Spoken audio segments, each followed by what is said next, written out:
Bismillahirrahmanirrahim. My name is Dr. Abdul Wahab. Today, the topic of our class is what is aphthous stomatitis. Aphthous stomatitis कैसे कहते हैं, आज इसके बारे में हम पढ़ते हैं। यह है 4th सेमेस्टर डेंटल स्टूडेंट्स के लिए डिप्लोमा।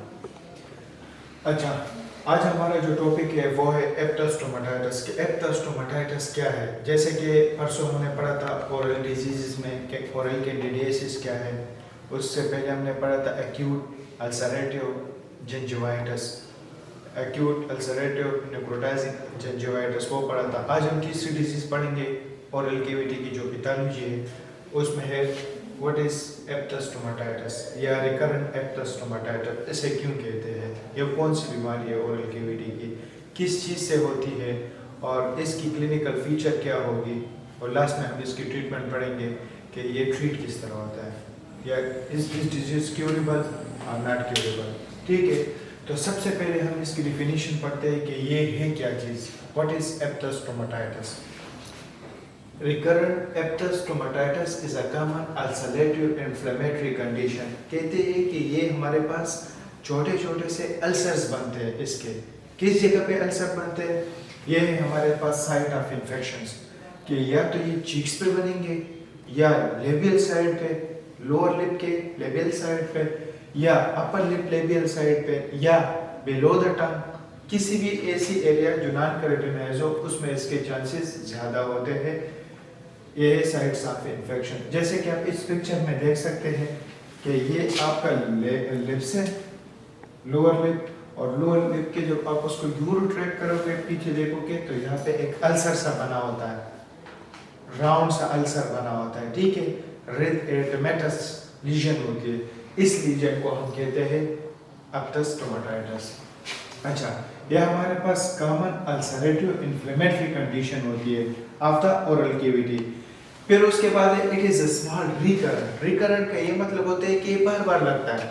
बार बार किस तरह कि मरीज एक दफ़ा इससे हील हो जाए, इसकी हीलिंग हो जाती है, ठीक हो जाती है, फिर अगर उसने कोई बेहतियाती की केयरलेस पोजीशन में, बेड ओरल हाइजीन में, तो इसके चांसेस हो सकते हैं दोबारा रिकरेंट के, कि ये दोबारा से उस पेशेंट को हो जाए। इसके अलावा दूसरी पॉइंट कि पेनफुल राउंड अल्सर। आप इस पिक्चर में देखिए, बिल्कुल ये राउंड पेनफुल अल्सर होते हैं। मरीज क्या कंप्लेंट करता है कि मैं ना कुछ खा सकता हूँ, ना कुछ पी सकता हूँ, मेरे मुंह में बर्निंग सेंसेशन होती है, जलन होती है, मैं स्पाइसी चीज़ थोड़ा सा भी लूँ इस तरह लगता है कि मेरा मुंह जल रहा हो। तो इस तरह की कंप्लेंट करता है। तो जब इस तरह की कंप्लेंट और इस तरह क्लिनिकली हम देखें तो फिर हम इसको कहते हैं रिकरेंट एप्थस स्टोमाटाइटिस। दोबारा से सुने, it is a common ulcerative, ulcers बनते हैं इसमें, राउंड अल्सर, जैसे कि आप पिक्चर में देख रहे हो, inflammatory condition of the oral cavity. It is a small recurrent. Recurrent का मतलब है जो बार बार लग रहा हो, जो बार बार लगता हो, एक दफा हील हो जाए चांसेस होते हैं दोबारा लगने के, तो इस वजह से इसको रिकरेंट कहते हैं। फिर उसके बाद पेनफुल इस तरह के मरीज ये कंप्लेंट करते हैं ना मैं कुछ खा सकता हूँ, ना मैं कुछ पी सकता हूँ, और जब भी कोई चीज़ लेता हूँ या खाता हूँ तो उससे मुझे सेंसिटिविटी या जलन होती है मुंह में। ठीक है, फिर उसके बाद ये राउंड अल्सर होते हैं, राउंड राउंड, ठीक है, अल्सर्स होते हैं ओवल शेप। फिर उसके बाद हमारे पास है इसके इर्द गिर्द वेल डिफाइंड मार्जिन से बने होते हैं। जैसे कि इस पिक्चर में आप देखें, ये मार्जिन सा बना हुआ है, इस तरह ये मार्जिन से बने हुए होते हैं। ठीक है, तो उससे फिर हमें पता चलता है कि दिस इज एप्थस स्टोमाटाइटिस। अभी हमें पता चला कि what is aphthous stomatitis, causes की तरफ जाते हैं कि इसकी मेन काज क्या है, किस चीज़ की वजह से ये लगता है। ठीक है, यहाँ तक समझ गए। काज में सबसे पहले most commonly the cause is unknown. ठीक है, अननोन, इसका पता नहीं चलता कि किस वजह से, इसकी क्लियर जो काज है वो अननोन होती है। ठीक है, मतलब क्लियर कटली हमें किसी चीज़ का पता नहीं चलता कि इसकी वजह से ये काज हो गई। मोस्टली इसका काज अननोन है, लेकिन इसके साथ साथ जेनेटिक फैक्टर उसकी वजह से हो सकता है कि उसके पेरेंट्स में, उसके फैमिली में किसी को हो, तो चांसेस ऑफ इन्फेक्शन ये स्टोमाटाइटिस हो सकता है। फिर ट्रॉमा किस तरह, एक बंदा है वो ओवर ब्रश करता है, वो बहुत जोर से ब्रश करता है, जिसकी वजह से उसका जंजीवा या उसके जो मार्जिन्स है वो हिट हो जाते हैं, ट्रोमाटाइज हो जाते हैं, तो उसमें फिर इन्फेक्शन के चांसेस ज़्यादा होता है। इसके अलावा साइट ऑफ इंजेक्शन, एक बंदा है उसको हम इन्फिल्ट्रेशन दे रहे हैं या ब्लॉक दे रहे हैं, लेकिन बड़े नीडल से हाईली ब्रेक किए, उसकी वजह से वो साइट ऑफ जो इंजेक्शन होता है जहाँ पे हम लोकल एनेस्थीसिया लगाते हैं उसमें इसके चांसेस बहुत ज़्यादा बढ़ जाते हैं। तीसरा, स्मोकिंग सेसेशन। एक बंदा है वो क्रोनिक स्मोकर है, काफ़ी अरसे से वो स्मोकिंग कर रहा है, तो उसकी वजह से जब वो स्मोकिंग स्टॉप करता है तो और डिजीज़ के साथ, लंग डिजीज़ के साथ ये डिजीज़ के भी चांसेस बहुत ज़्यादा होते हैं। फिर heavy menstruation and stress. Female का जो मेंस्ट्रुअल साइकिल होता है वो जब मतलब अपने टाइम से ज़्यादा या बार बार हो रहा हो या किसी स्ट्रेस की वजह से, एंजाइटी की वजह से, डिप्रेशन की वजह से उसका जो साइकिल होता है वो हेवी मेंस्ट्रुएशन की तरफ जाता है।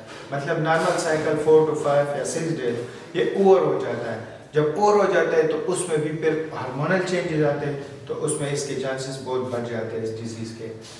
फिर है उसके बाद microbial factor, any pathology in the oral cavity can cause this disease. फिर उसके बाद है फूड हाइपर सेंसिटिविटी। एक बंदा है उसको किसी फूड से एलर्जी है, अगर वो फूड वो ले तो उससे ये डिजीज हो सकती है, that is called food hyper sensitivity. अभी हमें पता चला कि काजेज ऑफ एप्टस स्टोमाटाइटिस ये है। अभी हम जाएंगे इसके क्लिनिकल फीचर कि हमारे पास एक मरीज आता है वो हमें किस तरह फीचर देगा, हम किस तरह डायग्नोस करेंगे कि ये एप्टस स्टोमाटाइटिस का पेशेंट है।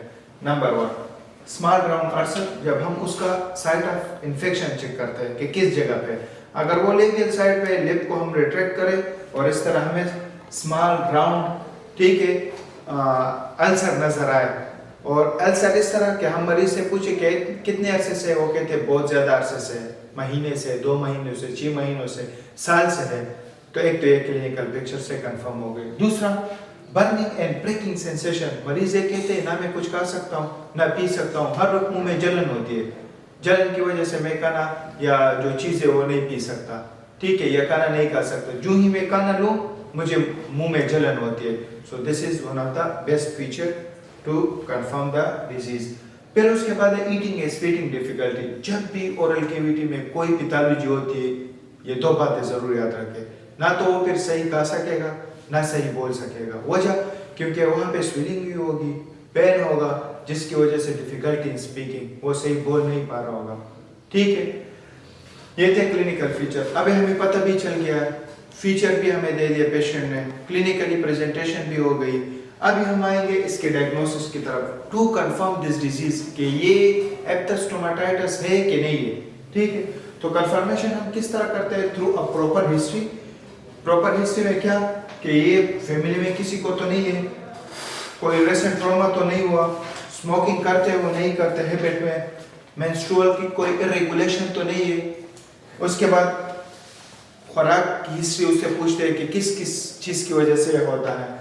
तो जब हम कंप्लीट हिस्ट्री लेते हैं, इससे ये कंफर्म हो जाता है कि this is patient having Aptus stomatitis. उसके बाद हम फिर क्लिनिकल एग्जामिनेशन की तरफ जाते हैं, फिर साइट ऑफ इन्फेक्शन चेक करते हैं, उससे कंफर्म करते हैं कि एप्टस स्टोमाटाइटिस है कि नहीं। जैसे कि साइट ऑफ इन्फेक्शन में हमारे पास लिप्स आते हैं, चीक्स आते हैं, फ्लोर ऑफ टंग आता है। फिर उसके बाद इसकी आ जाती है लास्ट में मैनेजमेंट एंड ट्रीटमेंट, कि इस पेशेंट को हम अब किस तरह मैनेज करेंगे। हमें पता चला कि एप्टस स्टोमाटाइटिस है, हाउ टू मैनेज या how to treat this patient. Number 1, एक होती है इसकी जनरल मैनेजमेंट, एक होती है इसकी मेडिकेशन के थ्रू हम मैनेजमेंट करते हैं। क्यों? क्योंकि इसकी डिजीज जो काज थी वो अननोन थी, तो इस वजह से हम 2 तरीकों से उसकी मैनेजमेंट करते हैं। Number 1 general management, number 2 medication. General management में क्या? Avoid spicy food.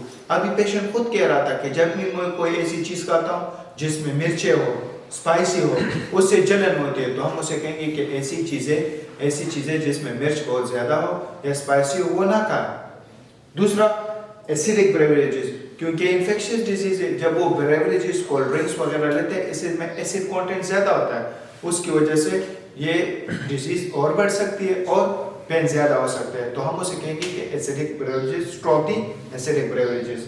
फिर उसके बाद है गुड ओरल हाइजीन। हम उसे कहते हैं कि प्रॉपर ब्रशिंग करें, माउथ वॉशेस करें, ठीक है, ताकि आपको ये डिजीज आपकी और सिवियरिटी की तरफ ना जाए।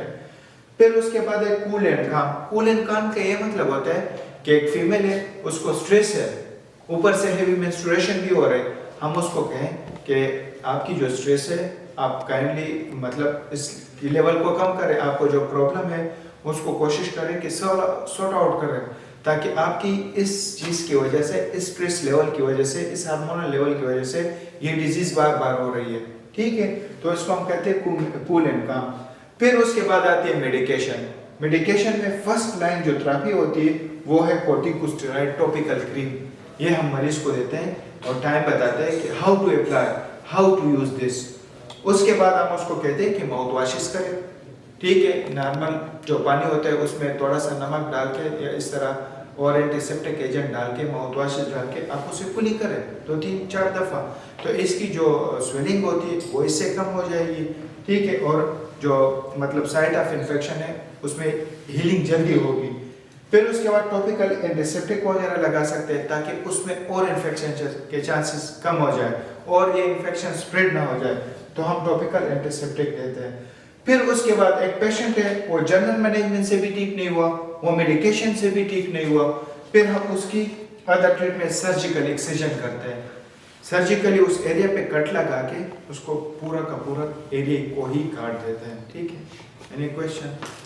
Thank you for the talk.